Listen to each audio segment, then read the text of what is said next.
Hey, I'm Andrew Lloyd Fry, the poet and classical composer, and this is part 2 on Four Quartets by T.S. Eliot. So this will be in 5 parts. An introduction video, this is Burnt Norton, and then I'll take the other 3 sections. So couple things before I dive into the actual poetry. The first thing, I wish I had mentioned this in the first video, this poem has a lot of mystery in it. There's a lot of very ambiguous statements, and in reading it and me making this video, there's just tons of stuff in here that's not, it's like, I have no idea what that means. So I think that's just one other thing. Reading this, I think there's this tendency to try to solve everything, and also a tendency to feel dumb if things don't make sense. And I think both of those are going to impede this poem. Okay, so first thing about this actual section, it's called Burnt Norton. And interestingly, all 4 sections, the titles are locations. So Burnt Norton was a kind of like mansion kind of place in England that had been burned down and rebuilt. So when T.S. Eliot, he visited there, he lived in England, by the way, it had already been rebuilt. So that is a little bit of the context of the name and the poem. So first couple lines, and I'm not going to go over like everything. I'm just going to try to hit some what I feel like are some more big picture stuff. So here's like the first 5 lines. Time present and time past are both perhaps present in time future, and time future contained in time past. If all time is eternally present, all time is unredeemable. Okay, so what's the word that is said the most there? Time. And I mentioned this is one of the main themes of this poem, is this exploration of time and the past and the present and the future, and there's some other elements of time that we'll get into. So the main thing that I wanted to point out there, if all time is eternally present, all time is unredeemable. And I read that, I read this poem multiple times, and it's just like, I don't know what that means. I'm not sure if I agree with that. At some point I realized if all time is eternally present, which means there is never something that transcends time, never something that escapes time, then there is, I feel like, no ultimate resolution or redemption. So it's another, like, to put it in completely different terms, I think you could say if naturalism is all there is, because there would be no escaping time in a world of like naturalism, then it's essentially unredeemable, which that kind of ties back to some of his earlier works, like Wasteland and Proof Rock, and those feel like poems of just there is no redemption, and this poem very distinctly does feel like that. And one of the other things I forgot to mention is in between Wasteland and Four Quartets, T.S. Eliot had become a Christian. So, whatever your core belief about where humans came from, and is there a God, is there a spiritual element, what happens when we die, all of those questions in any artist is going to inform what they make, and that's obviously happening here. Okay, so this is line 6 or 7, I believe. Let's see, 3, 4, 5, 6. Line 6. Okay, so those first lines, kind of this own little section, and then it changes here. What might have been is an abstraction, remaining a perpetual possibility, only in a world of speculation. What might have been and what has been point to one end, which is always present. Footfalls echo in the memory, down the passage which we did not take, towards the door we never opened, into the rose garden. So I feel like here he's introducing this new idea of time, of what could have been. And probably a little bit reading into this and knowing some of his his life situation. I feel like this is talking, to me, this actually feels much more personal, and in a lot of T.S. Eliot's work is very non-personal. You don't really get a sense of who he is, or he's talking, or who is the artist behind this. It's like very distanced. And to me, this feels very personal, and just his personal life was not very happy. So he had a lot of physical illness, a lot of mental illness. His wife was continually institutionalized, and to me, reading that, it feels, and knowing some of that context, it feels like this thinking about if his life was different, and if these moments in his past, if he had taken a left turn instead of a right turn, what that would have been like. Okay, so skipping ahead, it goes into the rose garden after that, and rose being this very important symbol of this poem. I mentioned that in the introduction. And I also mentioned rose and fire. Now, interesting, Burnt Norton was burnt down. So we kind of already have the rose and the fire coming up. So they go into the rose garden, and I feel like that is kind of like this journey of what could have been, is what I feel like that's what's happening there. And then they go to and look in a dry pool, and that's actually what I wanted to jump down to. So there's some really good stuff I'm skipping over, but again, I'm trying to hit like some of the main stuff. Okay, to look down into the drained pool, dry the pool, dry concrete, brown edged. And the pool was filled with water out of sunlight. And the lotus rose quietly, quietly. The surface glittered out of heart of light, and they were behind us, reflected in the pool. Then a cloud passed, and the pool was empty. Go, said the bird. The leaves were full of children, hidden excitedly, containing laughter. Go, go, said the bird. Humankind cannot bear very much reality.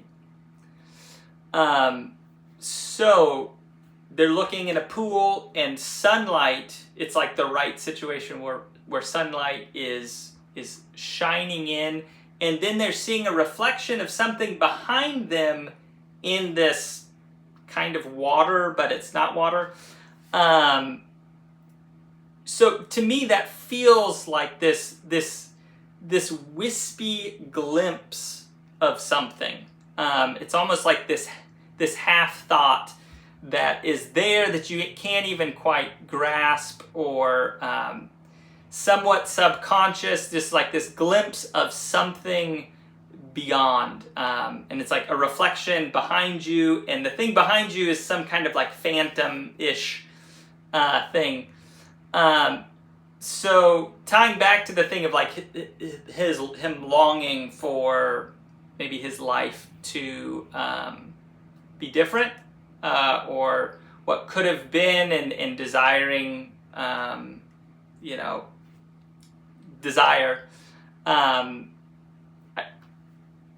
What I feel, what I hear in this is that's where it starts, is my life could have been different. And thinking about that actually thinking about his own life leads to actually more thoughts of like total resolution. It's like a desire for his personal resolution, leading to more of like a glimpse of total resolution. Okay, so that's what I wanted to do for section 1. Section 2 is in 2 parts, and the whole first part is dealing with this idea of movement, and the whole second part is dealing with this idea of stillness. So looking at the first part, garlic and sapphires in the mud clot the bedded axle tree. So axle tree is like a wheel. So a wheel is stuck in the ground, and obviously it's been there for a long time if there's like plants growing around it. Trailing wire in the blood, sings below inveterate scars, appeasing long forgotten wars.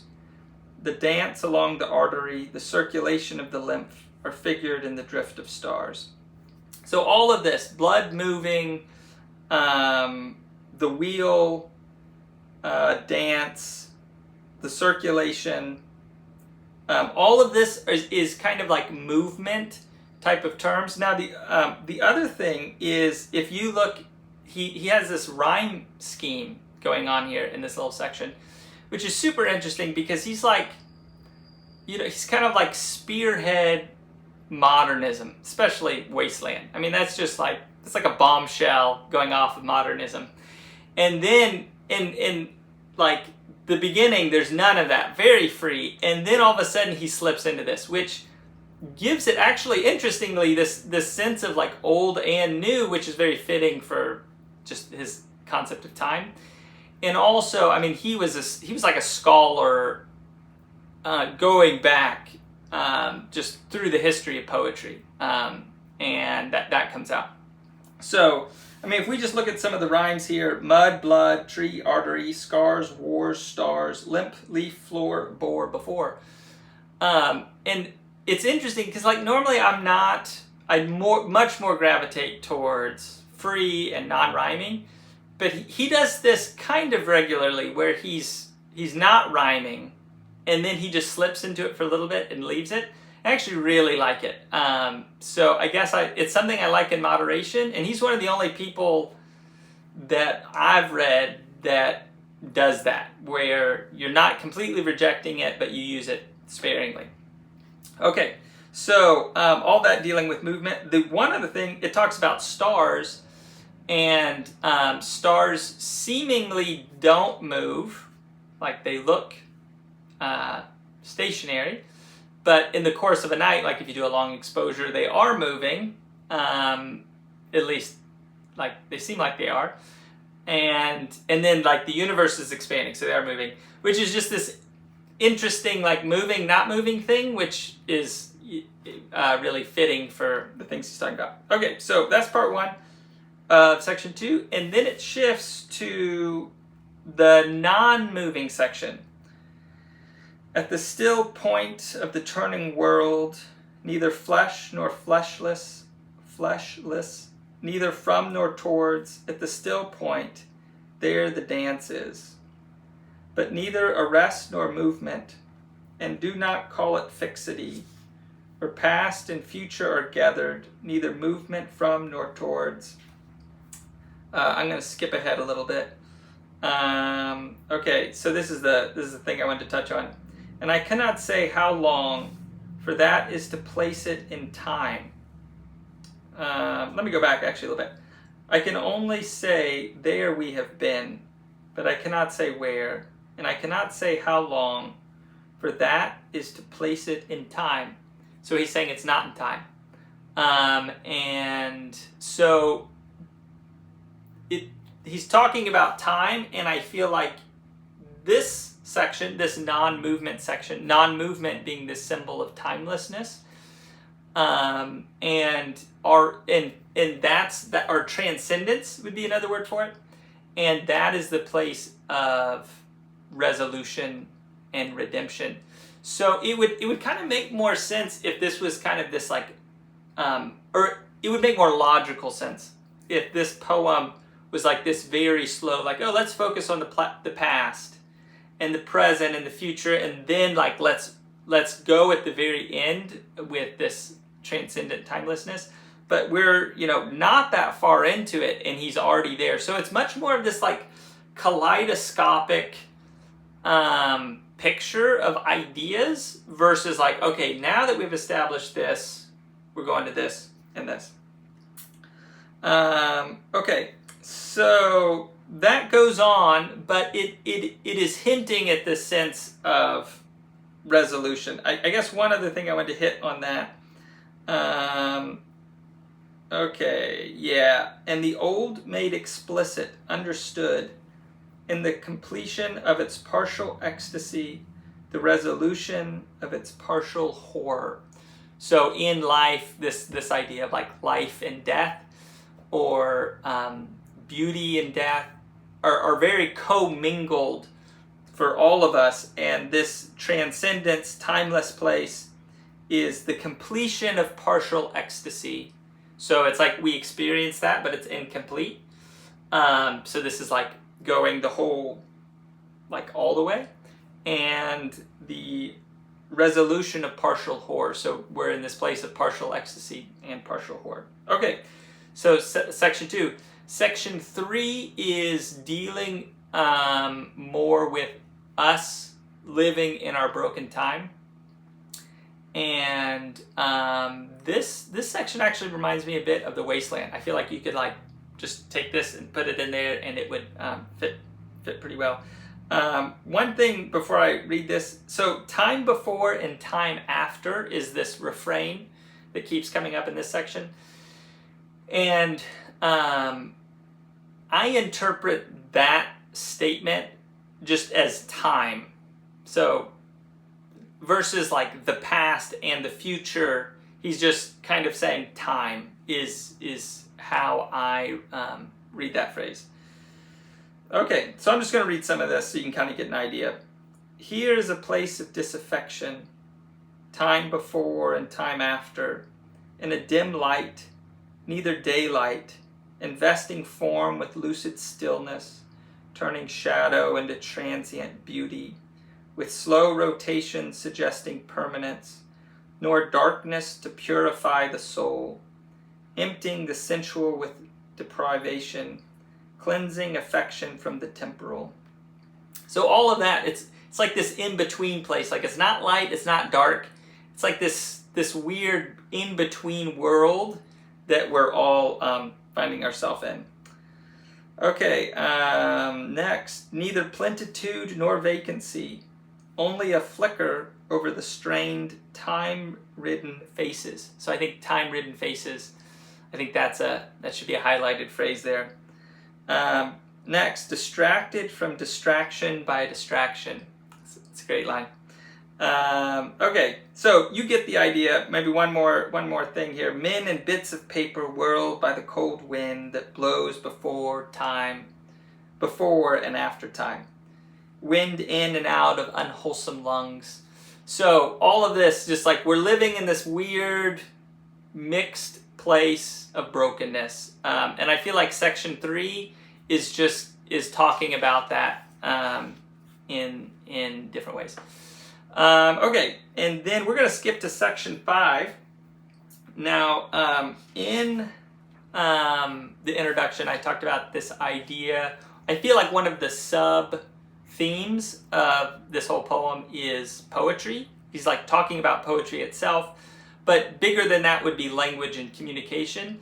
And section 5 is where that idea is introduced, and it comes back through. And communicating this desire to have words and have poetry and have language that is transcendent, but it's not. And that strain of wanting that and knowing that it's not that. Okay, so I'm just going to read some of this again. Words move, music moves, only in time. But that which is only living can only die. So there's that mix of like life and death braided together, and we're like in the middle of those. Words after speech reach into silence. Only by the form, the pattern, can words or music reach. The stillness, as the Chinese jar still, moves perpetually in its stillness. So there's the movement, again, the idea of movement and non-movement, stillness. Okay, skipping down. Words strain, crack, and sometimes break under the burden, under the tension, slip, slide, perish, decay with imprecision, will not stay in place, will not stay still. Shrieking voices, so words not staying still. They're not in that place of stillness, but in that place of movement, which is temporal, time. Scolding, mocking, or merely chattering always assail them. The word in the desert is most attacked by the voices of temptation. So the word in the desert, that would be a reference to Jesus. He's called the Word of God. And he was in, if you read the Gospels, he was baptized, and then he went into the desert for 40 days and fasted. And so again, the line is, the word in the desert is most attacked by the voices of temptation. Okay, so skipping ahead, this is coming to the end of the first section. This is the end of section 5, but we're part 1, section 5. So these last lines I feel like are really important. So firstly, the first line I'm going to read here, desire itself is movement. So that, I think, is a key line to understand everything he's already talked about. And the next, and then jumping down 2 lines, love is itself unmoving. So those 2 lines go back and redefine. And when we're in time, we're in desire. And desire is the fuel of movement.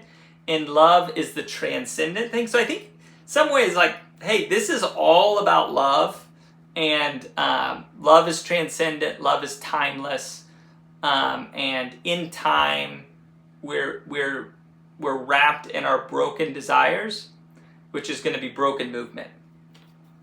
And then going down a couple lines, this is how it ends. Caught in the form of limitation between unbeing and being. So there again, we're in this like weird in-between place, or like we feel like we're awake, but we're really in this like weird in-between dream world. Okay, sudden in a shaft of sunlight. So that's referring back to the pool that we had talked about just a minute ago. Even while the dust moves. And there was a line, I skipped it, but talking about disturbing the dust on the leaf of a rose. So all of this is tying back to things he's already talked about. There rises the hidden laughter of children in the foliage. Quick now, here now, always. Ridiculous the waste of sad time. It's just stretching before and after. Okay, that is it for section 1. Up next, East Coker, section 2. Thanks for watching.